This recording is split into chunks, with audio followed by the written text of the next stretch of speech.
Ladies and gentlemen, please welcome to the stage, Kash Patel.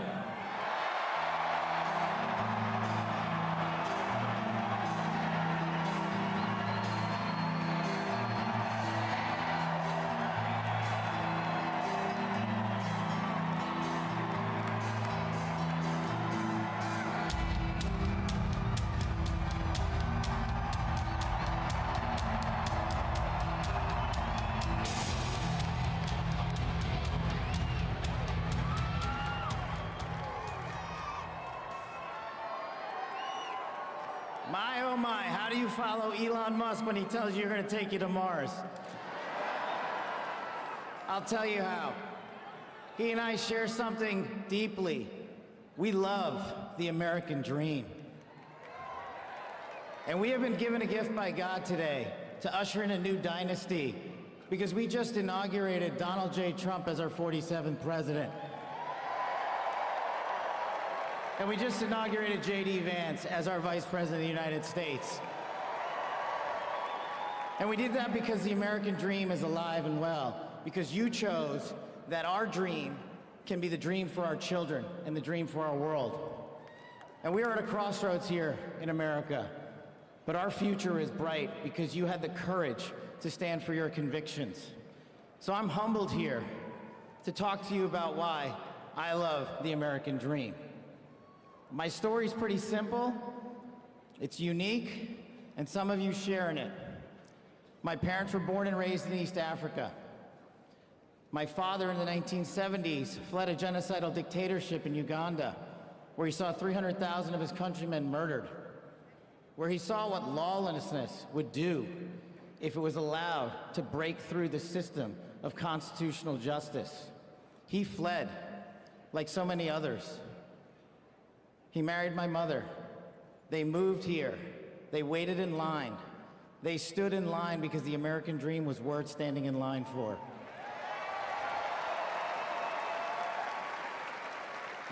That dream is woven into the fabric of this nation, and our immigration policy is the greatest policy in the world. And now that we have Donald J. Trump and J.D. Vance, it will become the greatest policy in the world again.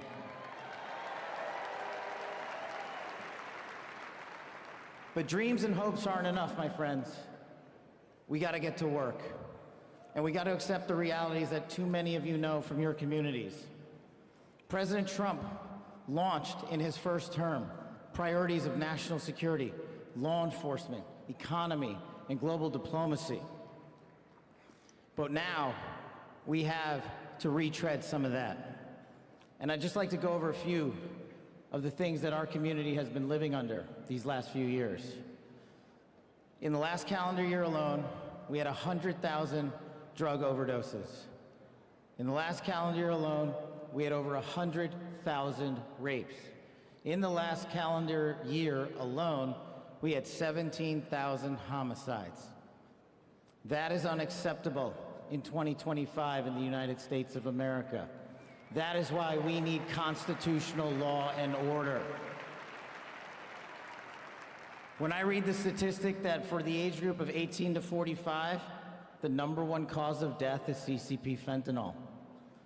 We are not prioritized to go after the threats that face this country, and most of all, that face our future generations. But thank God, we will be starting right now.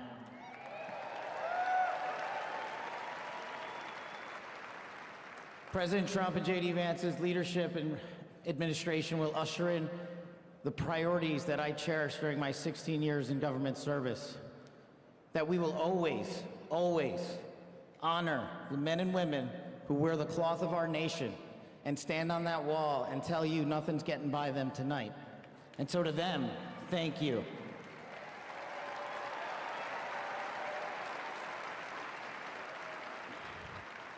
To our teachers and our frontline workers and our first responders, y'all choose to show up every single day for our children, for our communities, and we will now show up for you. Thank you for keeping us safe.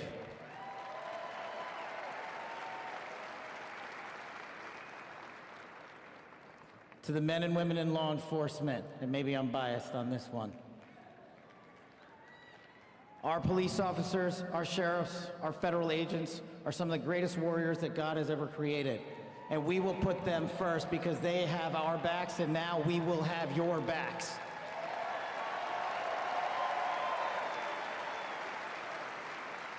I am standing here because of the American dream.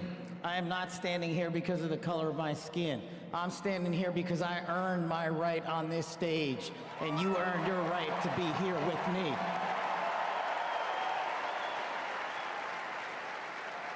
And I promise you this, with every fiber of my being, that our law enforcement, that our teachers, that our first responders, that our veterans, that our men and women in uniform who dare to serve this country and put themselves below the rest of our needs will be reprioritized to the top of the heap because they are standing on that wall, and we will not let that light go dark on them.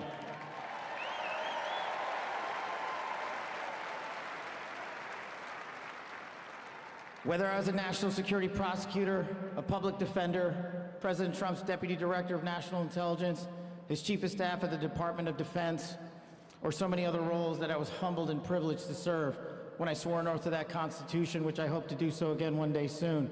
You have my word that you have ushered in a dynasty of change. You have ushered in a dynasty that will allow our children to live this American dream. My American dream. I am living the world's American dream. I am the son of lawful immigrants. We worked our tails off just like you all do, and I'm gonna make you a deal. I promise you I will never quit on your children. I will never quit on their children, because this American dream does not belong to me. It does not belong to them. This American dream belongs to the world.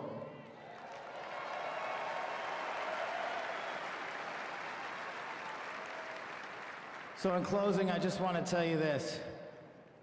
It's pretty cool to be speaking in Capital One Arena right before the boss.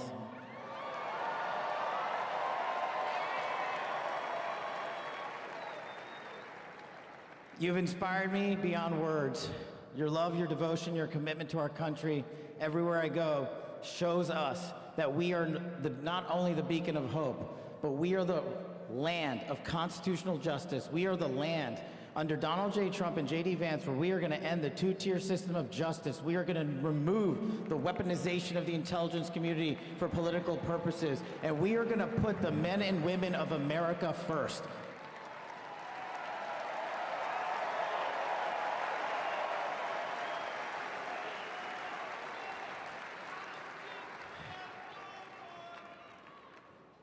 So listen, there's just one thing left to do. We all got work to do. We've got the greatest president and the greatest vice president in the history of the world. And so I just need you all to do a little bit more.